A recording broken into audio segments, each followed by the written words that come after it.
People talk about modern ufology. Three names almost always rise to the surface: Billy Meier, Philip Corso, and Bob Lazar. Love them or hate them, these men didn't just tell stories about UFOs. They shaped how we talk about them. Billy Meier represents the mythic, almost spiritual side of ufology. His claims of long-term contact with the Pleiadians, complete with photographs, prophecies, and cosmic wisdom, pushed UFO belief into something closer to a belief system. For many, Billy Meier is proof of contact. For others, proof of how badly people want to believe. Either way, he forced ufology to grapple with questions of faith, evidence, and credibility. Philip Corso brought the phenomena inside the military-industrial complex. In The Day After Roswell, he claimed alien technology was quietly seeded into American industry. Fiber optics, integrated circuits, night vision. Corso reframed UFOs as a hidden chapter of the Cold War history, suggesting the truth wasn't out there, but buried in classified files. Whether factual or exaggerated, his stories cemented the idea that governments don't just observe UFOs, they use them. And then there's Bob Lazar, the man who changed everything.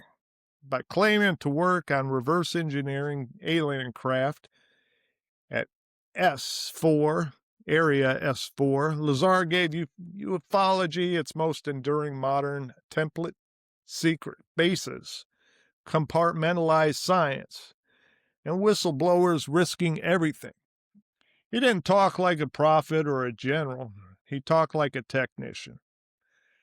And that made people listen. Together, Meier, Corso, and Lazar form the backbone of modern ufology culture: the contactee, the insider, and the whistleblower. They shape the language, the expectations, the skepticism that define ufology today. And whether their stories are true, false, or somewhere in between, one thing is undeniable: the UFO conversation would not look the same without them.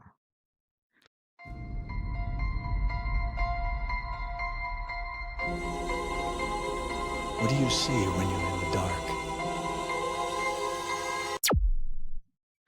So welcome to Buried Stories. I'm Jeff Mercurio.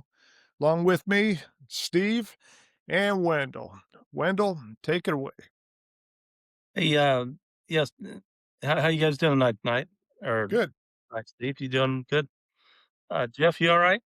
Yeah, Because this is my cup of tea. that it is. Ice. These three have, and pardon me if I move the camera, just try to get centered here. They are icons to me. They're people they were people telling the truth a long time ago, and really got me hooked on this subject. All three of them. You know, like you said, Jeff, you had Corso with his military-industrial complex. Billy Meier with his, if you don't have an open mind, you're going to dismiss Billy Meier right away because he is a naturalist. He's got feelings. And the Lazar, and like you say, Lazar is just a technician and telling things 30 years ago that people are acting like are brand new today. So we'll start off with Philip Corso. He was born first, so we'll start with him. He was in the military, and he didn't have an average military career. He got, like, when I was in the Marine Corps, and if you'd see pictures of me in the Marine Corps, you'd see 30 or 40 anonymous Marines around me. You see a picture of Philip Corso in the military, you see current, past, and future presidents in the picture with him. He's no joke. He has walked in the halls of power and he did for a majority of his military career once he got rank. And he was in Eisenhower's administration. Ran around with Trudeau, who ended up kind of revealing all this stuff, or turned it over to him to basically. With Philip Corso, you had the Roswell crash in 47. He got into, they kind of recruited him into the intelligence side of things. And then he started disseminating the Roswell crash debris to industries like Bell Labs, what is it, Hughes Aircraft, just the military industrial complex machine, and basically told them that here's this technology, we're going to give it to you. You can profit off of it to your heart's content. We don't care, but you have to make it real. You have to make it work in our society. So then so things that came out of it were fiber optics, Kevlar, night vision goggles. The microchip was a huge one, probably the biggest one.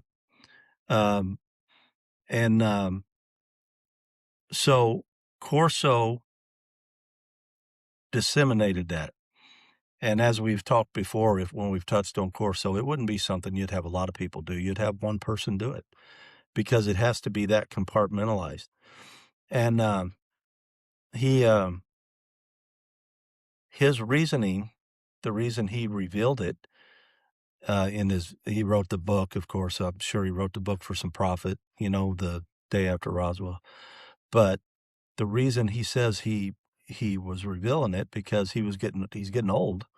When he revealed it, he was old, and he said it's going to die with me, and I want my children to know.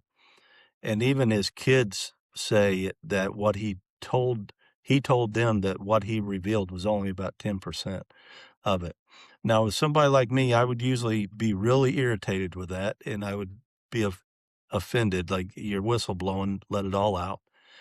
But I think there are some patriots, and I see the justification in it. Some of the things that are still top secret are things we want to keep secret. It's like our military weapons and things we don't want people to know we have, or our enemies to know we have. Technology we don't want our enemies to know we have.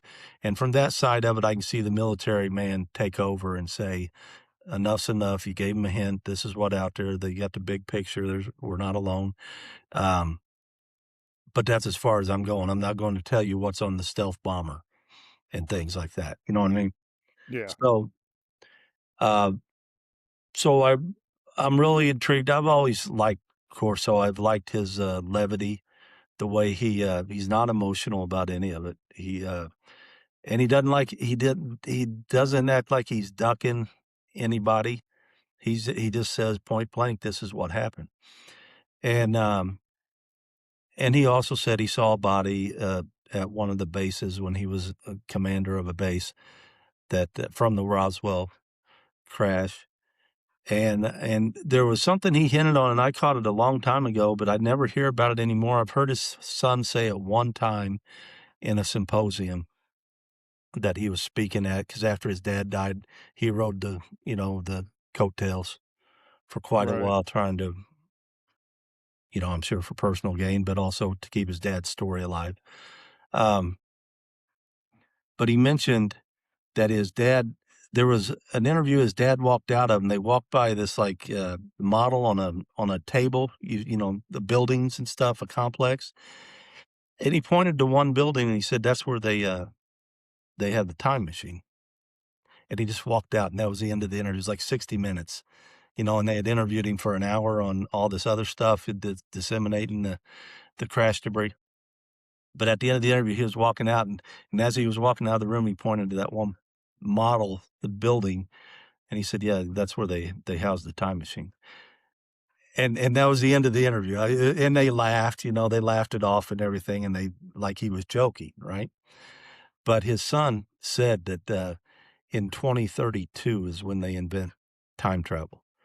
And I don't know if the Roswell crash was time travelers, or who knows? But that's what his dad said anyway. But But that's Philip Corso's story. I think he was really huge in, and they're even talking about it now. You listen to Rubio now; he's just quoting Phil Corso. Rubio talking about, yeah, we have secrets and we have these technologies and we control this much because we don't want our enemy to know, but they're reverse engineered technology. You look at if you guys have ever heard the TRB-3, that's the big black diamond or triangle. Yeah. You hear Yeah. that the Phoenix Lights was supposedly it, and they used it over in Afghanistan, supposedly. You can't believe what you see on film and pictures Right. anymore, Right. so it's hard to say, but they've got all kind of things on it, on the TRB-3, which is basically a huge, not one jumbo jet, like the size of 50 jumbo jets, um, and it takes up the whole sky, and it's got the old light ball in the middle, you know what I mean? Yeah. In the middle of it, goes on both sides of it. You see half the ball on top and half the ball on the bottom, and can just sit there in the air. And so that's the TRB-3. But stuff like that is supposedly reverse engineered. So that's our stuff. Just came from stuff we've been studying. And I'll get into these other fellows right now because I need to get into Lazar before I go off on a little more on that technology. But um, but first, I'm going to talk about Billy Meier real quick. Billy Meier was basically in the 70s. In Switzerland, a farmer that said he was visited by aliens, and he named them, and they schooled him, and he went up in their craft with them, and he was a photographer, and he took pictures. He took pictures of the Earth from space. Tell me how he did that. He took pictures of the Earth like outside of a craft, looking out the window of a craft. He was known for his pictures um, of UFOs. That's where his fame is that his pictures were pretty much crystal clear. I'll show you one or two of them here on my background, and if I can get them here. Well, maybe I can't, but anyway, um, his pictures are basically of flying saucers, and they're over trees in his yard. And people have tried to accuse him of using models and hanging. He's got one that's 300 yards away, crystal clear, down his driveway kind of thing, or you can imagine a big walkway through the forest in a big open field. And he's got one close up hovering right over his head. So the his pictures are so awesome, they're hard to believe. I mean, they're so true, it's hard to believe them. And but there's always been something about him. There was no reason for me to cling on to his story because I don't have his personality. And of course, he relayed the message from the aliens that we need to change and we need to stop killing the earth and we need to stop doing, using oil and all the fossil fuels and the basic naturalist speech. And so I'm not into that. So there was no reason for me to cling on to him. But his pictures, there's something about them that are authentic.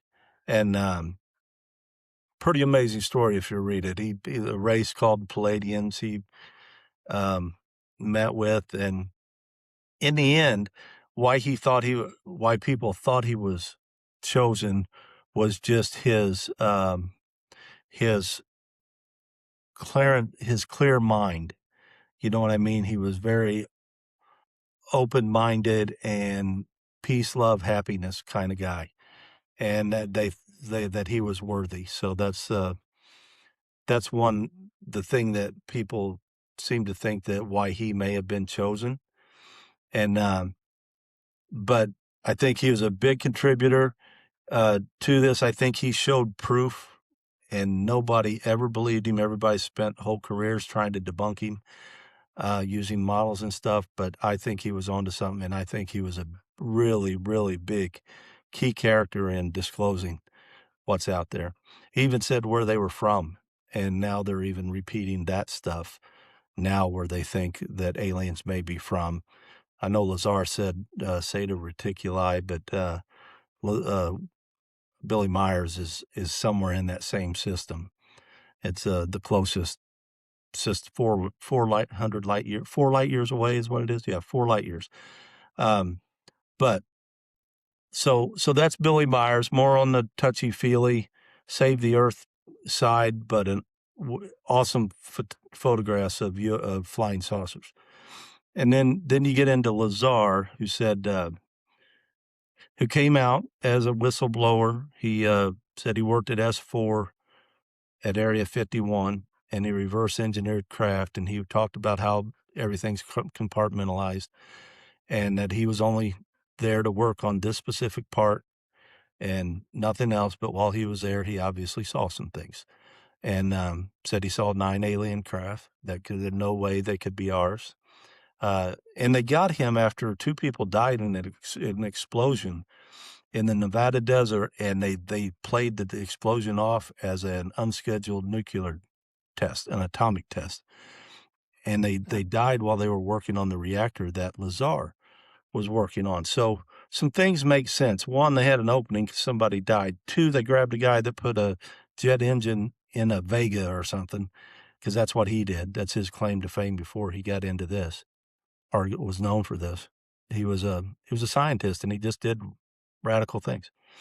But anyway, I went to MIT and I think Cal Berkeley or something, but of course his past has been erased, so everybody says that what he says isn't true. But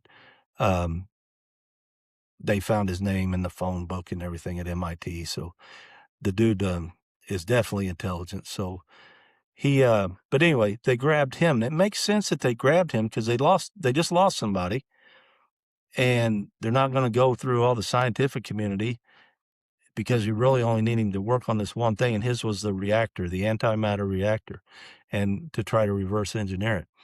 And so anyway, he got on there and he went to Las Vegas airport, got on those Janus flights and flew to Area 51 and described all that.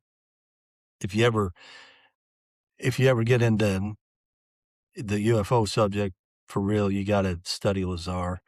And, but anyway, what he explained was what he worked on was a reactor, and it had an element in it called 115, which does not exist on Earth. And nobody believed him about that there was an element 115. And voila, they just found that it existed. They just created it synthetically or something, but it's like an atom of it. But it's I think it's on the periodic chart now. But anyway, they found out that it existed 20 years after he said it did. And but anyway, this element 115 is critical in this anti-gravity concept.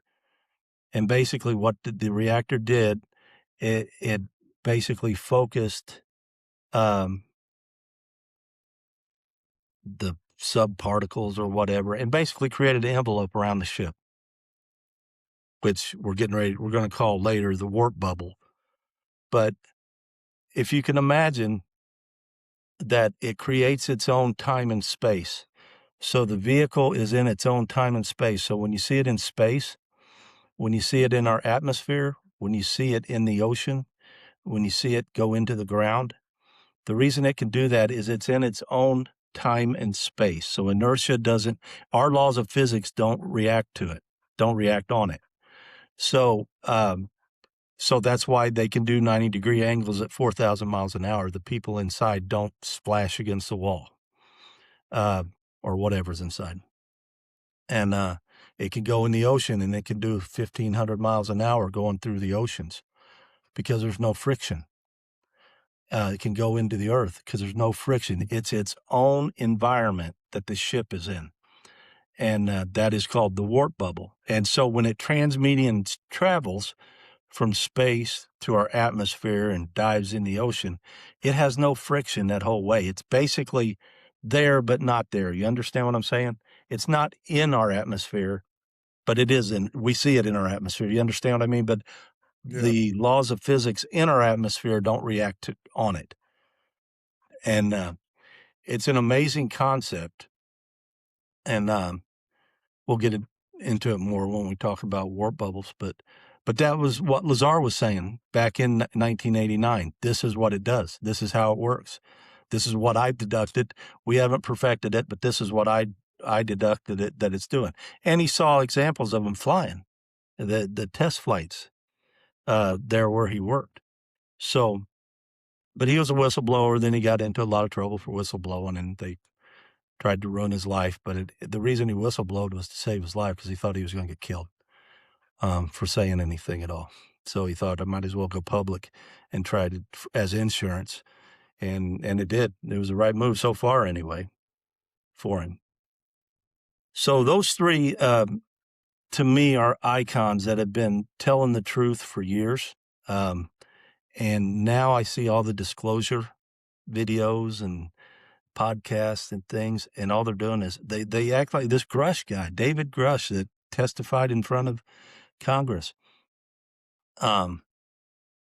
He's just repeating what these guys have already said. And when there was a picture I showed you earlier, that alien picture in the laying on the table, Jeff, the brown, kind of a brown alien. Yeah. What I was going to explain to you, I heard the other day that when Lazar was talking, and when he was I'd heard that he had walked down a hall and just took a quick glance in a window and thought he saw somebody getting interviewed, a short little person, right? But I heard an interview the other day him talking, and he described it a little more because somebody asked him, was it a gray? Was it gray? Did it have gray skin? He said, no, it wasn't gray. It was kind of pinkish or brown. He said I would call it brown. And anyway, that just caught my ear the other day when he said it. I'd heard that he had caught a glimpse of something a long time ago. But then I saw that picture I showed you earlier. Right. I wish I could show it on here now, but it's not letting me pull them up on my background while we're talking. But the that was a brown alien on that table. That was a Philip Corso picture, and it's the first time I've ever seen that picture, and I saw it yesterday for the first time. And I have tore through Philip Corso for years and never seen that picture. I just found that odd. It was kind of interesting. Right. I believe in signs, so it's kind of neat. But three icons of the UFO lore. I think three icons of disclosure, as you say. And I thank them all for their stories because I think they're all true, all three of them. And I think the people we see in the disclosure movement now are finally understanding that what they said was true. And sorry, I don't mean to babble, but there's one more point I want to make. That warp bubble we were talking about, have you heard of the Tic Tac? Have you seen pictures of the Tic Tac? Oh, yeah. Yeah. I don't think that's alien. I think that's ours, and I think that's our feeble attempt, although good since it goes light speed basically along the ocean. But I think the reason we can see that, the Tic Tac part of it, the white dome around the cube, the square that's inside of it, I think the reason we can see it is that we haven't perfected it. Where when you see Billy Meier's pictures and they're crystal clear flying saucers, you don't see the warp bubble around it because it's perfected. They know how to do it. We're just reverse engineering it and getting to where we're going. And I think that's why we can see what they call the Tic Tac, the white dome around the square. It's because that's us doing our technology the best we know how. But now that I've babbled on about them, what do you guys think? Have any of you looked at, Steve, have you ever heard of any of these three gentlemen at all? And what's your thoughts? Well, I would definitely say I've heard of two of them for sure.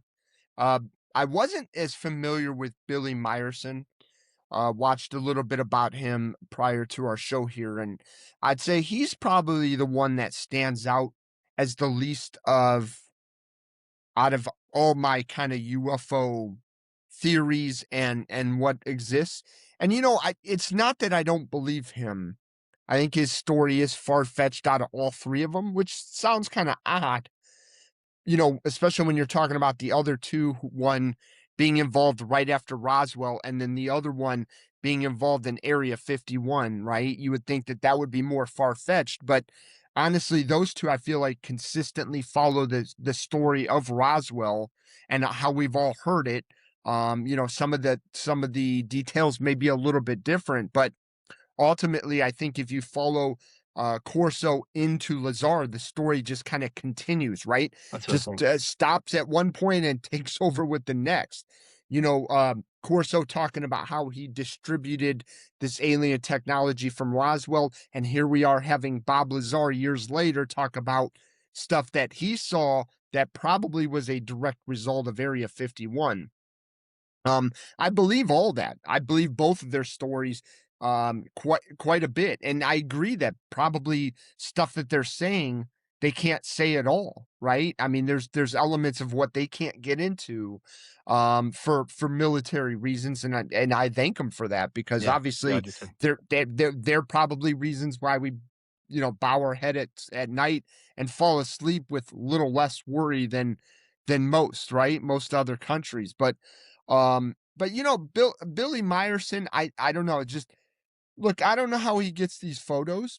I'm not gonna, I don't know enough about him to like make a educated, you know, decision one way or another. I think that's more of a rabbit hole. I'll have to dig down further to understand.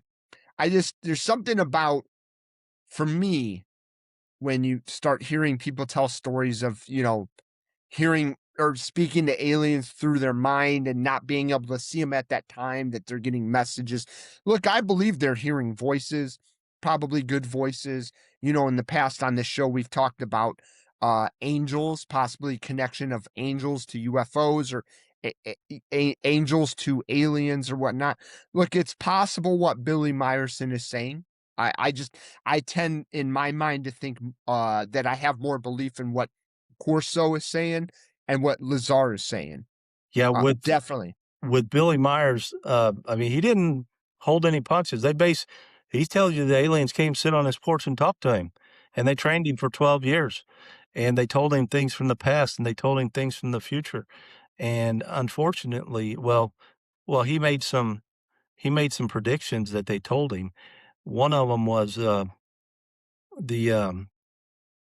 there would be we would be at war twice in Afghanistan or Iraq, I think it is, Iraq. We'd go over to Iraq twice in war, and the president would be the son of another president, and he said this No. in the '70s. And unfortunately, where I was getting to, he also said we'd be in a third world war soon. Uh, um, but that's one of his predictions. But I agree. I think Lazar and Corso, they dovetail. Have you guys ever heard of a guy you've heard of the Learjet? Yeah. Yeah, You know that absolutely. you know that guy that's a son of the guy that created the Learjet? I think his name's John Lear. He's big into the John Lear. UFO stuff. Yep, And, absolutely.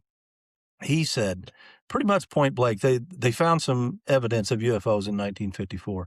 And off the cuff, I wouldn't think anything of that, but about what year do you think Philip Corso started disseminating the Roswell crash information to the aeronautical companies? It Probably was in mid-50s, 1954. mid-50s. Yeah.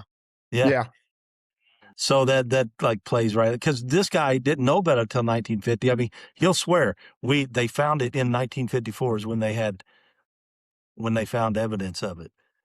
Right. When Corso tells you that was from 47, and that's when he disseminated. So it's just an interesting coincidence, connect some dots kind of thing.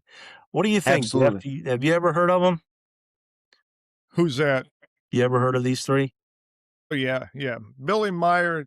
Now, I went in and I dug around to find out, like credibility wise, as far as like credibility. And I came across Billy Meier as being the lowest credibility. Yeah, I would Cause agree. His right. story is out there.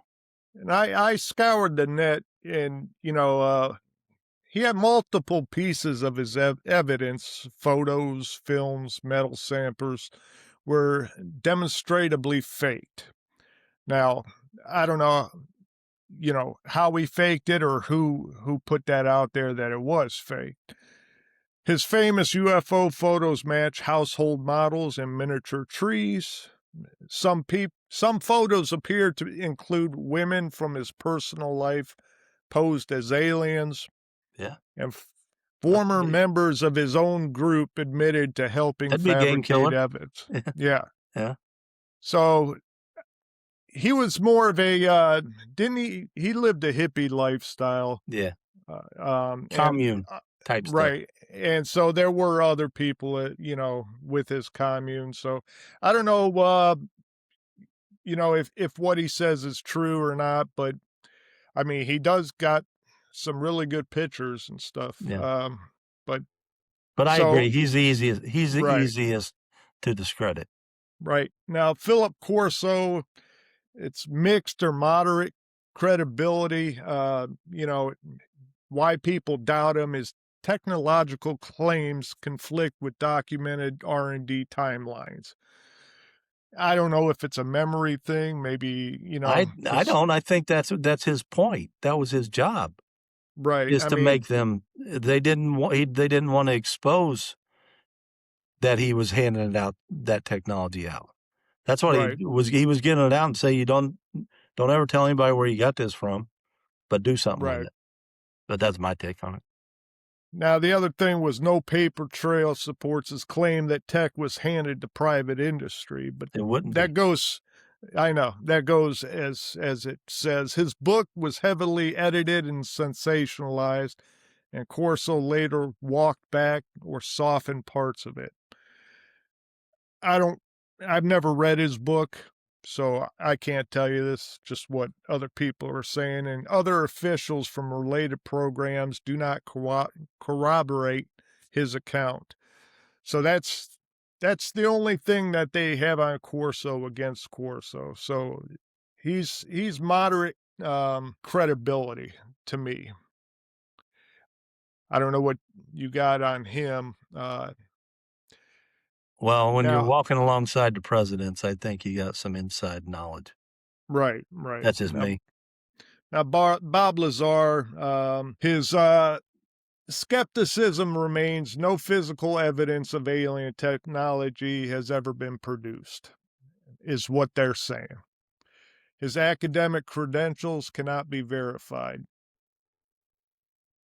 Key parts of his story are entirely on personal testimony and scientific claims like element 115 behavior remain unconfirmed.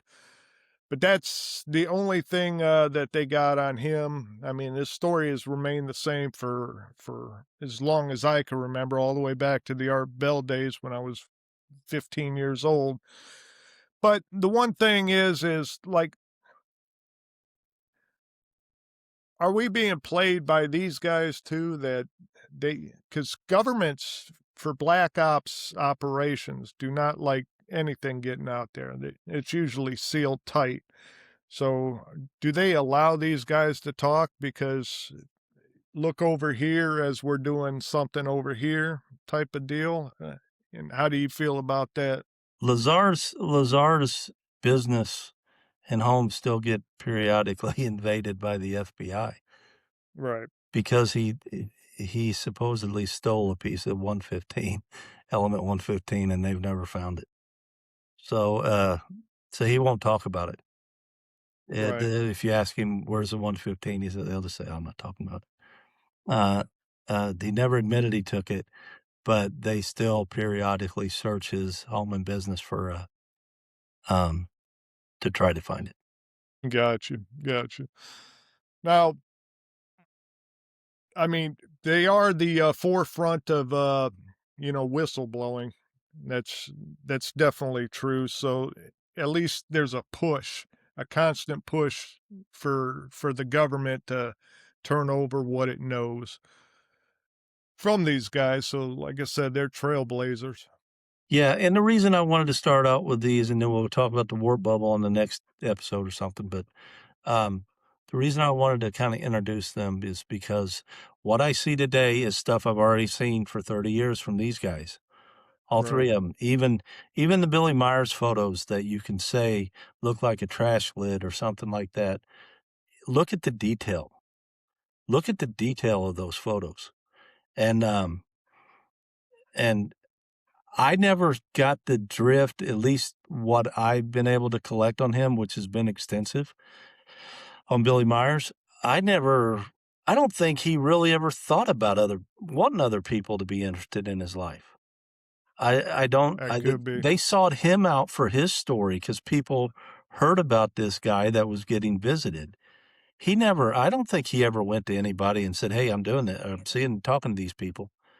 I think later in life, he wrote some books and stuff because he became worldwide the one of the spokesmen on UFOs. Everybody thought he was crazy, but still, if some of the stuff that he said he did and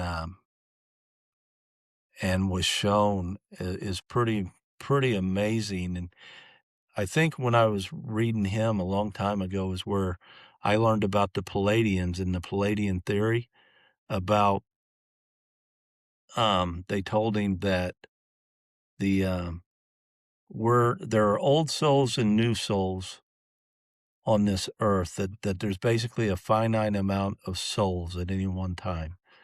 And so no baby will be born, I'm sure you've heard this in other religions and stuff. No baby will be born without a soul.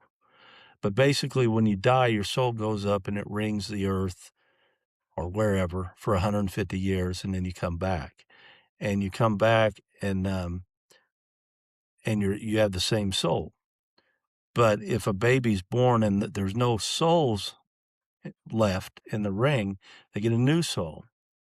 And that's why when you can look at some 18-year-olds that act like they're 45, they control themselves, that's why the Eastern cultures are the ones that are supposed to be the oldest of our souls on earth, which is probably why they can sit Indian style for 2 days and, concentrate.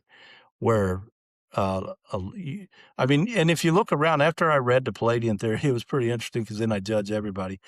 You kind of look at somebody and you see a 19-year-old that acts like a 10-year-old, you're thinking new soul. That's a new soul. And you look at a 17-year-old that just graduated from 4 colleges and is contributing to the scientific community at 18, as an old soul. Do you understand what I mean? He brought more into this one.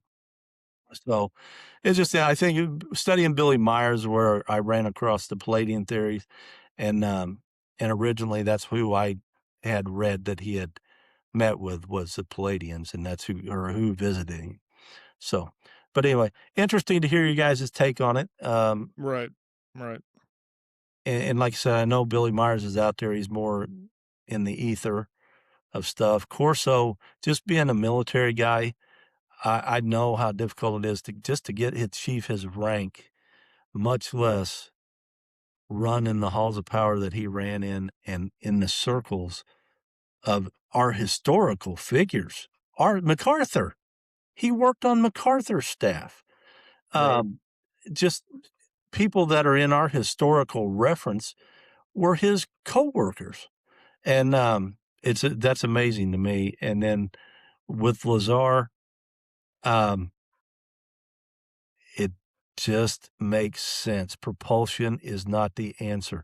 And it does make me wonder that we're all watching SpaceX and we're watching these little moon shots and Mars shots and all that, where if they have reverse engineered some of this stuff, as Lazar said, and they've actually toppled some of it and are able, with the TBR-3, if that is real, and we're able to fly a big black triangle in a warp bubble type thing. Well, you know what the warp bubble means is that you can go anywhere as fast as you want through space.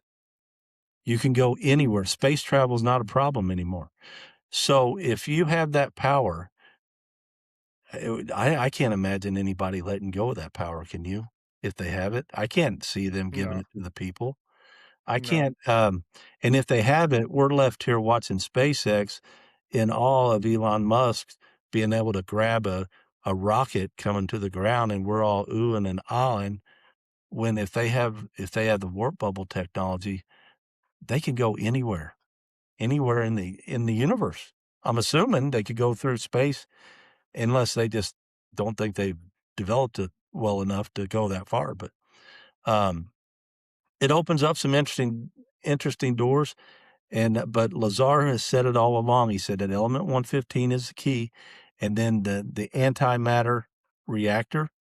And the antimatter is what gives them the ability to manipulate gravity.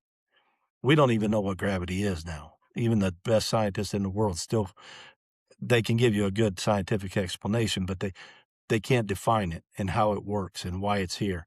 And um, and Lazar just gave us the tip of the iceberg of how some other society learned how to manipulate gravity. And when they were able to do that, they were able to manipulate space and time. And then that opens up all kinds of doors. But interesting discussion on it. I just wanted to hear your opinion on these three guys because they're big in my book. Um, and it's neat to hear all the disclosures talk now and everybody repeat what these guys have been screaming at people to listen to them for years, and nobody would. But Gotcha. but now it's a little more mainstream. So that's Steve, really all I got on Jeff. Steve, any last words on these guys? Well, kind of going back to real quick, just kind of going back to Lazar. Like you had mentioned the old days of Art Bell. I think Lazar was what kind of started George Knapp, if I'm correct, right? Like, and he's a huge figure at this point in disclosures. We talk about it modern day. George Knapp is considered one of the forefathers of disclosure just because he's been, from a journalistic standpoint, he's been trying to bring this forward. And if I'm correct, I believe Lazar might have been one of his first, if not his first, touch of Interviews. ufology, if I'm It was. correct. So, He's the one that Yeah. he's the one that Lazar originally talked to. Mm-hmm. and that just kind of goes to show that here you go, you got this fight for disclosure, and Lazar's words are still ringing heavy. In maybe he's not on the forefront, and I don't blame him because he's already been there from the beginning. He doesn't have to be there right now. His legacy is still providing the ammo for which they're fighting this disclosure war on, right? So, if you listen to any ufology podcast these days, you're going to hear Lazar's name. You're going to hear George Knapp, his name for sure. And obviously, I'm sure Meyerson, you're going to hear about him. Although I think that anything you kind of hear about him, see, I think for Meyerson, I think the problem that I have for him is putting his name in to the current disclosure format, although his name should be brought up, is it too much? Is it going too far in the sense of, like, when you're talking about Corso or Lazar, you're talking more about a modern day, military infrastructure, as Wendell talked about, compartmentalization of technologies that have been, looked at and redone or de-engineered. But Meyerson, I think the problem is, if you were to bring his name or talk about what he did at the level of the Senate, I think you're probably going to push the ufology situation back, just because what he's revealing is too far out there. It's Mhm. too much for our Yeah, it brains, is. for what we understand of our brains to understand. I think it's best on this current modern push for disclosure, you stick with your Corsos and you stick with your Lazar, because these are two, especially Corso, right? It's hard to argue with where he's come from. So it's really hard when you see that, like Wendell talked about, the pictures that he's with, the company that he kept. So I think it's those two out of the three names are the ones that I think are going to continue. They're the torches that you're gonna light and carry forward into this, especially in this nation. In Yeah. America. That those are two names that are going to ring very heavy in modern day disclosure. So It's interesting that Lazar's his regret is they asked him if he'd do it again. He said no. He said, I regret doing it because, one, it destroyed his life to an extent. He had him looking over his shoulder and stuff. But he said, one, I would have liked to still played the game longer just to see more. Now, knowing what he knows now, I wish I would have just kept my mouth shut and just watched the wonder kind of thing. And that's somewhat disappointing, but I understand where he's coming from, that E although we would be decades behind of where we are now on disclosure if he did. Absolutely. Yeah. So, Well, ladies and gentlemen, that's our thought on these three people, these three titans of disclosure: Billy Meier, Philip Corso, Bob Lazar. So if you got a comment about these people, leave it below. Email us if you have a story on anything at buriedstories74@gmail.com. Hit that like button, hit the subscribe, and from the Buried Stories crew, we thank you for watching.